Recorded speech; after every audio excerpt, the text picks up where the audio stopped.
Thank you for auditing the Always Positive new music review show hosted by a French professor who every Thursday likes to highlight a lesser-known artist. Today I'm going to be reviewing DJ Muggs and Rigz with their album Gold. Now I need to get something out of the way here. Rigz is a member of a collective, a rap collective, out of Rochester, New York. And I have never reviewed anything by this collective. Now, I've reviewed albums from Ghana and Germany and Quebec and France, all over America, but yet I am completely sleeping on Rochester rap, despite the fact I live and work in Monroe County. I would say on average over the last 10 years, I've gone to the city of Rochester around 3 to 4 times a week. Yet, I have never on this channel featured a rapper from Rochester. Why is that? I'm going to tell you at the end of this video. It's an unpleasant answer that makes me uncomfortable. But that's just half of the equation. I've also been sleeping on DJ Muggs. I've been sleeping on DJ Muggs for decades now. Now, I do own this album. Okay, I do own Black Sunday.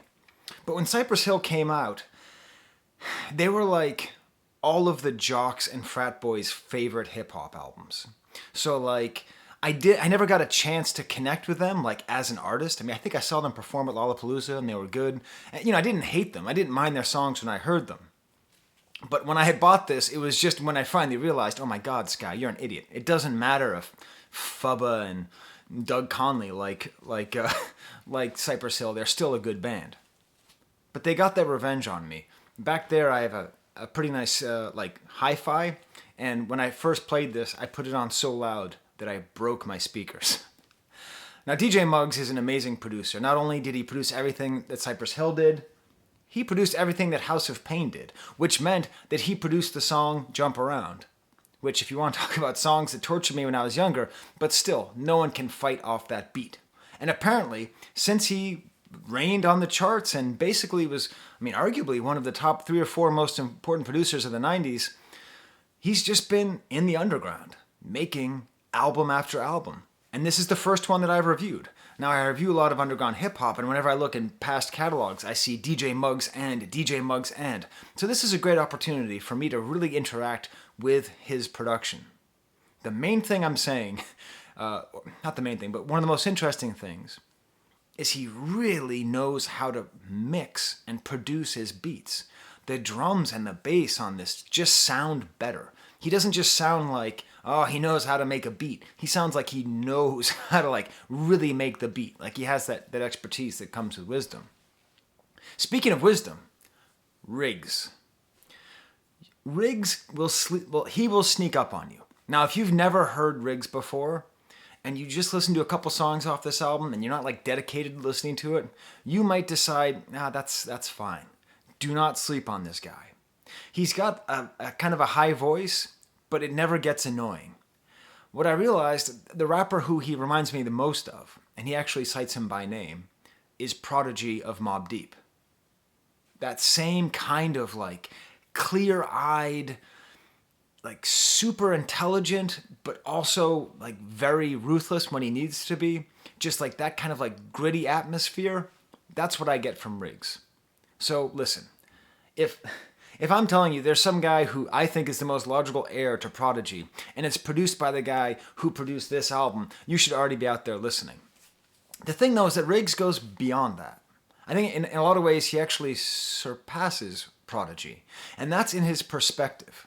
I can't think of many rappers who have his perspective, certainly not at his stage in the game, which is to say not as a household name. He has a lot of interesting lyrics that show humility, that show realness, but not realness in the sense of I really did it, man. I'm blowing people's heads off and I'm selling white caps and blue caps. None of that.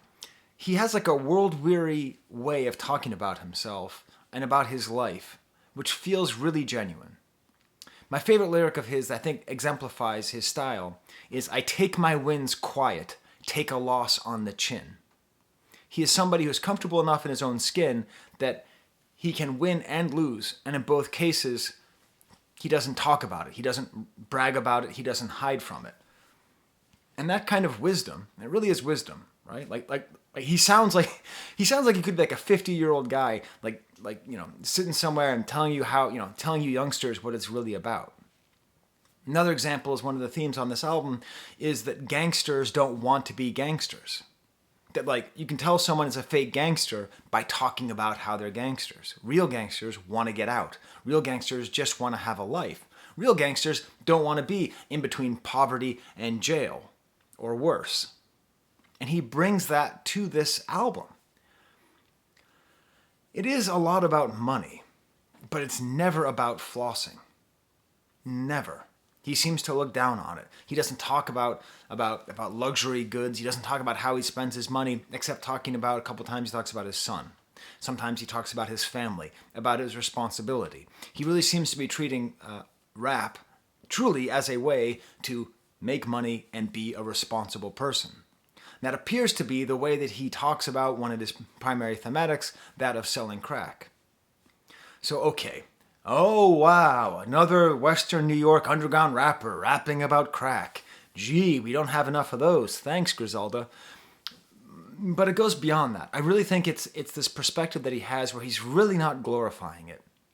He doesn't call himself a victim of the hustle, but it seems as though his primary motive, his aim, is to not have to hustle. There's a realism, a realness to him, which really, I don't know. I guess we hear that sometimes in Freddie Gibbs as well. But it feels even more real with Rigz here. There's a sort of ironic thing where his trademark, I would say, like the word that best indicates sort of his style is the word stupid. He'll often start off a verse with stupid. Now, what other rapper is famous for accentuating the word stupid? Did you get it? It's Tekashi 6ix9ine. It's very funny because Tekashi 6ix9ine, I think Rigz is the anti-6ix9ine. He's the 96. Tekashi 6ix9ine is a fake gangster who talks about flossing, doesn't really do it, and just wants to present the life of a gangster. Whereas Rigz is a real gangster who's actually had to do it and just wants to get out of it. And as he says, he just wants the money, doesn't want the fame. So if you're the kind of person who looks at Tekashi 6ix9ine and says, that's not what I want in my hip-hop, please check out Rigz. Now let me give you an example. This is what I call my stamp, my homework. I do start teaching tomorrow. I was in my office today, probably 15 minutes from where Rigz grew up. I was in my office just blasting this music, getting ready for the next semester.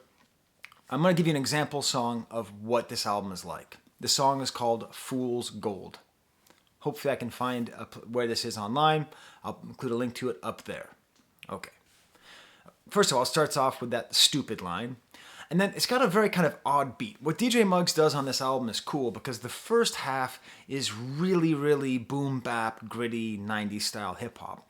But the back half, the second side, I guess you could say, of this album is a lot more experimental, a lot of weird stuff. This song has a boom bap drum beat, okay.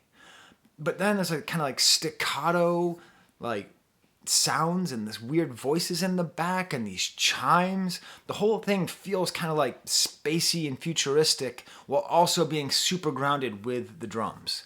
It's just a really sick beat, and it goes really well with this style of Rigz. Now I'm going to quote some of Rigz's lines. I couldn't find them online, so hopefully I'm transcribing them well. Teams fall from the inside. First of all, great line. Right? The thing you have to look out for is not external threats, but internal threats. Nothing you can do with me. Musically, I beat on you and do it beautifully. Futin's nice, some spit but do it stupidly. Scoopin' Oompa Loompa ain't saying ish truthfully. Just that playing musically, beautifully, brutally, all these words just throwing around and then mixing in the Oompa Loompa. He just has a very, very good, very solid flow, which did take me a few times listening to the album to really pick up on a lot of these words and pick up on the flow. Right after that is when he directly references Prodigy of Mobb Deep. But just by the way, Mobb Deep is still underrated. I know that they're loved and that people think that they're the greatest thing ever, but they are still underrated. Anyways, it's okay. It's okay. You know, it's fine. I mean, hopefully Havoc never has to work again. But just, dear God, Mobb Deep is so good. Another line here that's exemplary of this insane wisdom of Rigz. Knowing when to leave don't make you B-word. That rhymes with itch. I'll just say itch. Knowing when to leave don't make you itch. No war stories ever made me rich. You know, here he is. He's a gangster rapper talking about, you know, selling crack and stretching out bricks and all that stuff. But at the same time, war stories don't make you rich. Like, stay cool, stay calm, stay quiet, do what you have to do, and stop doing it as soon as you can. And that's where Rigz is coming from. And that's what makes it a different style rap crack album. But it's never preachy. There's no point where he says, I gotta get out of the game, man. I gotta get out of the game. None of that. It's just clear that the game is something that he does, but not the way he defines himself or what he wants to be doing. So I'm going to go through the rest of the album a lot quicker. It opens up with a song called The Gold Standard. So the album's called Gold, and gold is put throughout this album. But what I love here is that it's very funny. DJ Muggs starts off and says, AU.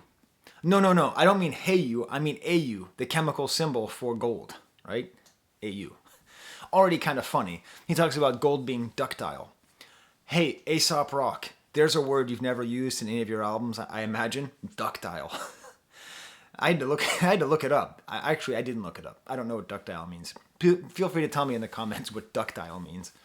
You know, but he's talking about the real value of gold, and people don't talk about this. The value of gold is that it's pliable, that you can move it, that it's so easily malleable. Those are words I do know. You know? So, like, what a cool way to describe the power of gold is not just its value, but its flexibility. And I think that's intentionally applied to Rigz himself, that he has this sort of, you know, best of the best feeling while also being pliable. The opening song is called Gold, and my number one problem with the album is the song Gold. It's not even that I don't like the song. It's a good song. I mean, DJ Muggs' production, this I don't know what he does to his bass drums. Do yourself a favor. Get some good headphones. Don't get the headphones that I bought off of Amazon for $10 that were 2 pairs for $10. They're wired Bluetooth speakers. I'm not joking. Wired Bluetooth speakers. You can't hear the bass in those. Get good headphones and listen to the way that DJ Muggs produces just the bass drum. I don't know what he does. My problem with this song is that it feels like it's trying to be Griselda. All I need is a brick, he keeps saying. He has kind of a high voice. And all I need is a brick is already reminding you of right brick on my brick. And just anyone kind of annoyingly screaming about a brick makes you think of Westside Gun. And I mean, it's fine. It's about stretching dope. And there's a couple lines that I like. What you spent on designers. I hope there's Gucci in hell. Great line, right? So it's not entirely like Westside Gun, who would be talking about wearing Gucci or Balenciaga or a bunch of other words I might pronounce correctly. But still, it does a disservice to the rest of the album. That's why I really want you to focus on Fool's Gold, because that really is a good example. The rest of the album is not like this first song. But when I first heard the song, I was like, is this just going to be Griselda but Rochester? It's not. As can be told by the next song, Every Season, which has this cool, boopy, echoing beat. And has an appearance by someone named Rob Gates, and again, another rapper I don't know particularly well, but I really the way he approaches things, the way he kind of echoes out at the end. He has a nice attack. All these people play really well. All of the guest appearances play really well against Riggs' kind of high voice. When they see Gates, meaning Rob Gates, that's 5 out the featherweight. You know what I love about rap is when I don't understand what they're saying at all. I don't know what that means. And whenever I say that on this channel, some hip-hop head will tell me, what does it mean? That's 5 out the featherweight. I just love it. And I talk about it all the time, about the poetry of rap. And I don't mean the poetry of rappers who are trying to write serious poetry. I mean street rappers. The way they come up with words and put them together. The 5 out the featherweight. The hell does that mean? I don't know, but I could just say it all the time. Oh, that? When they see Gates, that is 5 out the featherweights. So feel free to tell me. Next song is called Supreme. Nice kind of breakup, where it's kind of a wistful song. Sounds a little bit more downbeat. Has kind of interesting chorus about don't sleep on your dream. He really is kind of an uplifting rapper, I think, because he's not really talking about... He's like neither like depressed, nor is he overly optimistic. I don't know. He has a very it's like I said, like he just has a certain attitude and a perspective that I've never seen in hip hop before. The way that he does it. Make sure. Next song is called Cook-Offs. One of my favorite tracks on the album. A good example of a very sort of heavy crack themed song that doesn't feel like it's trying to be Griselda. Kind of a swirling piano, another insanely well produced beat with this kind of blaring harpsichord sound at the end of each measure. And then we have all this wisdom. Just all like a lot of rappers are fathers, right? And mothers. But you don't always get the sense like what kind of parent they're going to be. I can tell that Rigz is going to be a good father. I believe he mentions having a son, so I think he's a father. He says in here, like showing love to others going to take away from you. You know? I mean, this is like what I say to my kids all the time. Someone else's shine doesn't make you dull. That's a little witticism I came up with when they were like 5 years old and some other kid was doing well. But like this is that kind of perspective where it's like, damn, showing love to others take love away from you. Like, of course, that's just ridiculous. And it's this like statement about like appreciating people and having a realistic view of yourself, which is this other great theme throughout the album, to have a realistic view of yourself and your place in the universe. There's a guest appearance by Mayhem Lauren, another person I don't know, but I enjoy it. I didn't... with the exception of Rome Streets, I'd never heard any of these other rappers before that I can remember. And they're all good. Every single verse is great. Good variance, again, in the voices between Mayhem Lauren. It sounds almost like he's losing his voice, that kind of raspy style. And he makes direct reference to Chilean sea bass at the steakhouse, which made me hungry. I don't like steak, but I like Chilean sea bass. I don't live the kind of life where I can just have a Chilean sea bass, so I'll have to wait next time it's on a menu. What we got is the next song, another great beat, very kind of like, so I don't have a script, I have notes, and so sometimes I repeat myself, and I just wrote bass drum again. Just get yourself good headphones and listen to speakers, cool descending piano, and then this loud voice. It's doing the kind of, really cool kind of Wu-Tang style chorus, and more wisdom just flying out of everywhere. Everything that Rigz does is just filled with wisdom. Most critics of rappers are failed rappers. Most critics of rappers are failed rappers. Well, to that, allow me to show off my skill. My name is Professor Sky, and I'm here to say I hate Fruity Pebbles in a major way. Yeah, I guess I'm a failed rapper too. We got Joe Budden and a whole bunch of other people, I suppose, is who he's talking about. Although whether or not Joe Budden failed or not really is up for debate. I don't think he did, but maybe that's what he's talking about. Maybe not. Maybe it's just people in general. And then one of the funniest lines is, can't buy greatness, see if they sell practice. Lots of great one-liners, punchlines in here. Can't buy greatness, see if they sell practice. It's not even just go buy practice. It's see if they sell. Like he's dissing this person so bad that he's telling him, go see if they sell practice. Like go to the store where you think you're going to be able to buy greatness and then see. Maybe they have some practice in the back you can buy. Maybe they're all out, but you're not even at the stage of practicing to attain a level of greatness. It's great. At the end, he talks again about the responsibilities that are on him. All of this together makes him such a likable rapper. It's probably because a lot of rappers are doing something. All performers, forget that, not rappers, singers, everybody, right? Most performers are doing some kind of performance, some kind of personality they're putting on. The person who is talking to us in this album really does feel like somebody who's very concerned with their responsibilities and doing the best they can in a difficult situation. Heads on the Wall is the next track. Just a great kind of upbeat drum beat here. I don't know, it's not like deep in the cut. It's kind of like gets you dancing almost. Nice kind of delicate pianos. It has the atmosphere of like a posse track, but it's not a posse. It's just Rome Streetz and Rigz. But you know, Rome Streetz, I managed to buy that Rome Streetz and Ransom album. It's coming here from like the Netherlands or something. I had to buy it at some weird website. But Rome Streetz is just great, just savage attacks, just one of the best flows in the game. And then followed up by Rigz with just as good as Rome Streetz on this track. I have to confess, your best-ish, probably average at best. Really good playing with words, not sonorities there. Next song is called Where Your Soul At. This is cool. It's kind of a departure. It's like a soul sample, almost like Michael Jackson in the Jackson 5 style, like wah in the back. Mooch, apparently another Rochester rapper from The Cloth. This is the funny thing.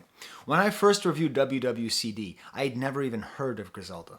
So I was just like, this sounds good. And then I got all these things, like all these other albums I had to check out. And ever since then, like I've just been reviewing every Griselda album that comes out. So I'm down. So between Griselda and The Cloth, hopefully, like I'll never have to do a rap review outside of like an hour from where I live. It's pretty amazing. Like Rochester is kind of a bleak place. Like Western New York is kind of bleak. Not just the weather, but the failed industry. You know, because Rochester is where Xerox and Kodak are from. You know, those titans of industry of 1974. So it is amazing to have all this energy coming out here. Again, more wisdom from Rigz. To numb the pain, you chased money without any purpose. You chased money without any purpose. To numb the pain. There has to be purpose to chase money. So, as a rapper who's talking a lot about money and about being rich and about making money, it's an interesting idea. He doesn't flex. He doesn't care about designer goods. He doesn't mention a car at all. He might drive a car like my Corolla. I don't know. But it's because he chases money with purpose. And that purpose is to be able to live. Next song is Fool's Gold. This is that back half where things get a little more interesting. Next song after that is 24 Carats. Piano and bass. Like almost no drums in here. The first time I listened to the album, it was this point, this deep in, where all of a sudden I was just totally into Riggs' voice and his flow. You know, that's how I felt about Prodigy too, to be honest. I think probably part of the reason why Mobb Deep is underrated is that, you know, like Wu-Tang has Method Man and Old Dirty Bastard. You know, they have guys who like you hear them and their voice is just, you know, hell, even Onyx has Sticky Fingers, you know? Like, there's like that guy who has that voice, and that voice is just, it's not just a flow, but it's a character and all that, you know? So, when a rapper doesn't have that kind of, you know, very distinct style, it requires subtlety and patience, really, to appreciate what's great about them. And that's what I've done here. And it was this point of the album. It was this deep in where I'd liked it before. But by the time I got here and he starts spitting lines like blood in my veins turned into Freon, I'm like, hey, chemistry teachers gotta love this album. We start off with AU and now we got Freon? What's the next track gonna be? Boron? Okay. I hate jewels. I never cop them. All I buy is guns and gold. You know, very anti-jewelry, very anti-luxury. And then he goes back with more wisdom. I have not decided yet what I'm going to title this video. It's going to be something about like the wisest gangster in rap or something. God damn. No one knows the street more than the ones who is abused by most. So the street is as an abuse, as an abuser. That's who knows the streets. It's great. It's a great album. And then at the end, he has one of my favorite sort of, you know, talking bits at the end. So he sort of elaborates more of his theory. speaking of bleak, the sun's starting to set, so it's going to get darker and darker. I might have to move closer to the window here. Talking about other rappers, ain't talking about Ish, all this self-absorbed Ish. This is what I got, what I do. Ish gets corny. Ish is corny. It's a big world around this MFer, and you're just in the mirror. It's a big world, and you're just in the mirror. What an awesome way to describe a very tangible and clear problem that can be said about a lot of rap artists, a lot of performers, a lot of influencers, a lot of people living in this late stage capitalism, where it's a big world and we're all just in the mirror. I'm telling you, do not sleep on Rigz. Like every time you just kind of chill out and think, I'm just going to listen to this album a little bit, he just whap with another line that just makes you go, all right, okay. It's a big world. You're just stuck in the mirror. How much am I stuck in the mirror? We Want In is the next song with Big Twins, has a great crackle of vinyl. Everything's kind of blown out here. This is what I'm talking about, the second half of the album, a little bit more avant-garde than the first half. Kind of blown out drums, so many sounds and layers. DJ Muggs is so great because he can sort of disappear and then come back like with this. Like he can have a song, the previous one, which is well produced but not particularly noticeable, and then this. I really like Big Twins.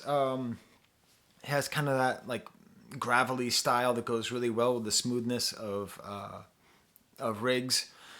And the way that Rigz describes himself is loyalty without an agenda. You don't see that a lot. Whoopsh. Another one of those lines where you're like, yeah, loyalty without an agenda. So, Drake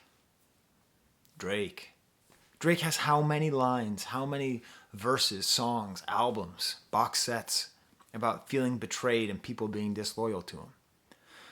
But it's always other people's disloyalty. This is the opposite of that. This is somebody saying, what is loyalty? True loyalty is loyalty without an agenda. He's the wisest guy. It's crazy. Next song is called Eastside Blues. This is the guitar track. I made a prediction last year that every underground rap album, just to sort of have variance in its production style, will have at least one song that's like basically mostly guitars. And that's been true almost every time. So I'm on to you, producers. But this is great. It's like a wailing guitar. The guitar line extends sometimes pulls back. A little bit more of an emphatic flow from Rigz here. Like a little bit more sort of ostentatious style. I love the way his voice interweaves with the guitar itself. This is maybe the second best track on the album. I just love it. Emphasizes with or without money, I'm the same person. Oh, okay. I'm sorry. I have to have a sip of my hot honey water because I'm going to read some more of his great lyrics.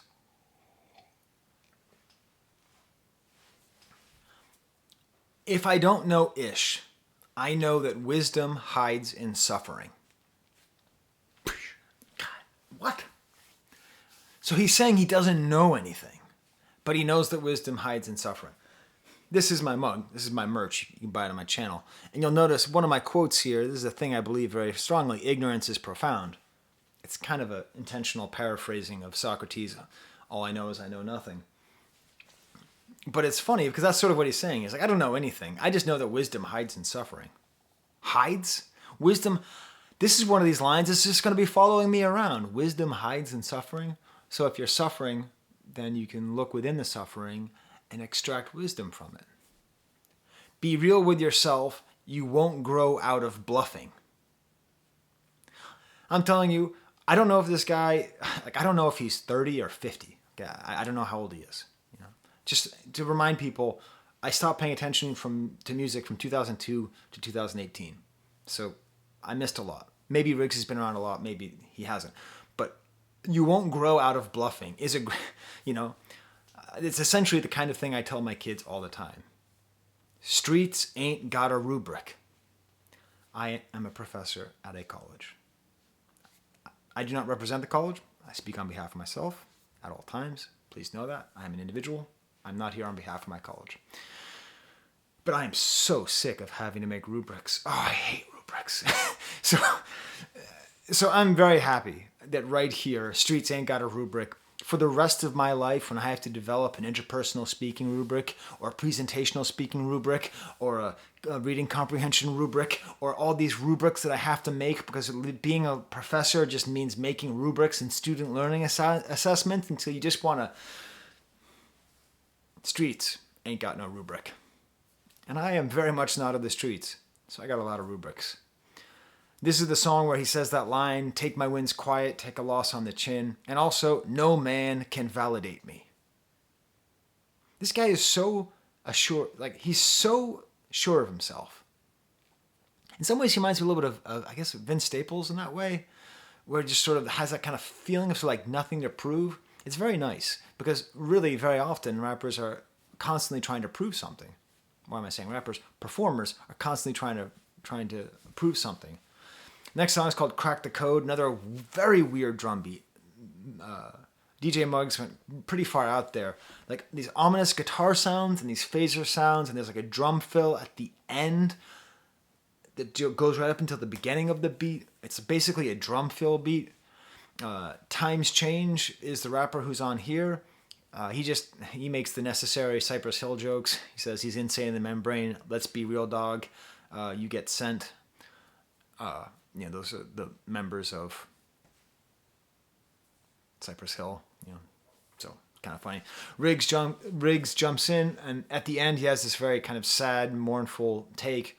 You're lucky if your mom's not smoking and if your dad's not dead, or something like that. Talking about his life on the streets. Now, I want to talk about the last song. Oh my God. There are 1, 2, 3, 4, 5, 6. There's 17 deer in my backyard. They're just running across my backyard. I'm going to talk about that in a second. It's very symbolic that they're running across the backyard, so put a pin in that. It's kind of hard to pay attention.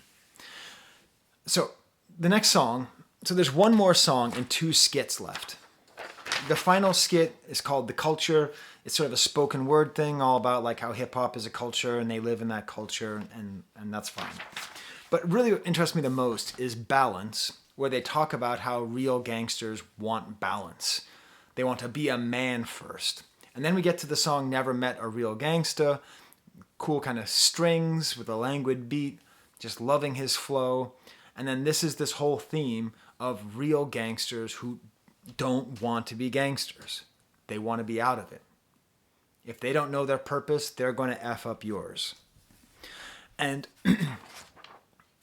this is where I want to get into the difficult thing that makes me uncomfortable. And that has to... plus Mav, another Rochester rapper, is on here. He's great.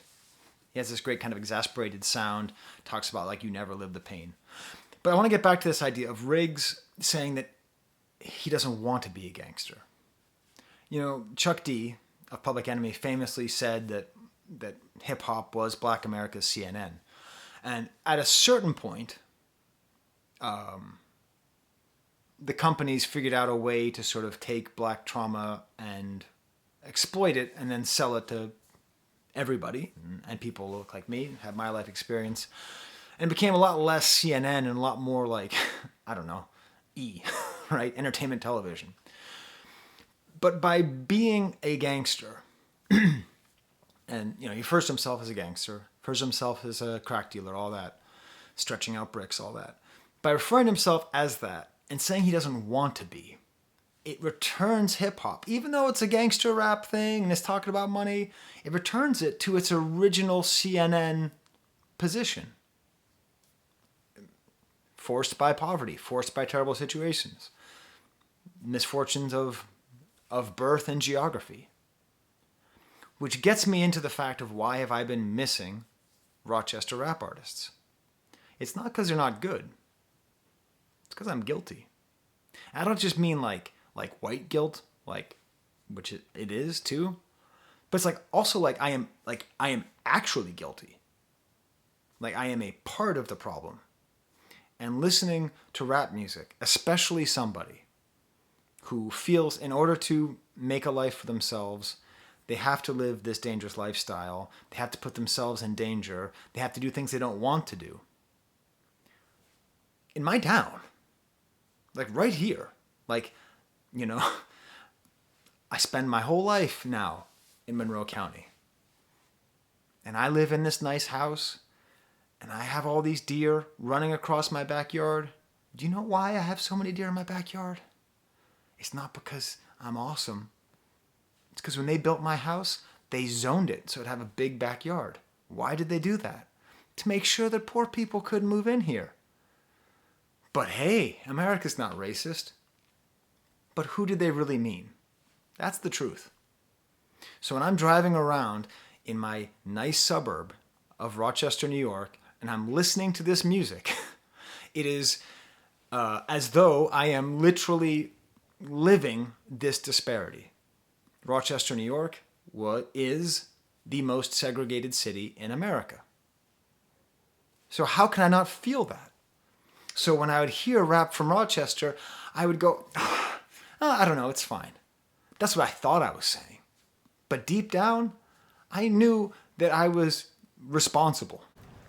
I don't like editing my videos, but I just watched the end. And I started making a lot of excuses for myself, talking about how I'm actually working against the segregation of the town because I try to help out the politicians who are fighting against segregation in my little suburb. My kids are activists, all that.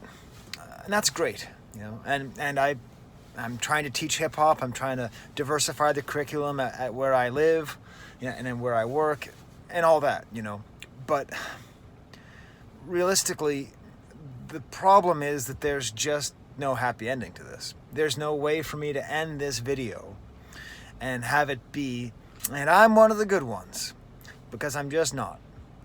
And that sucks. Sucks.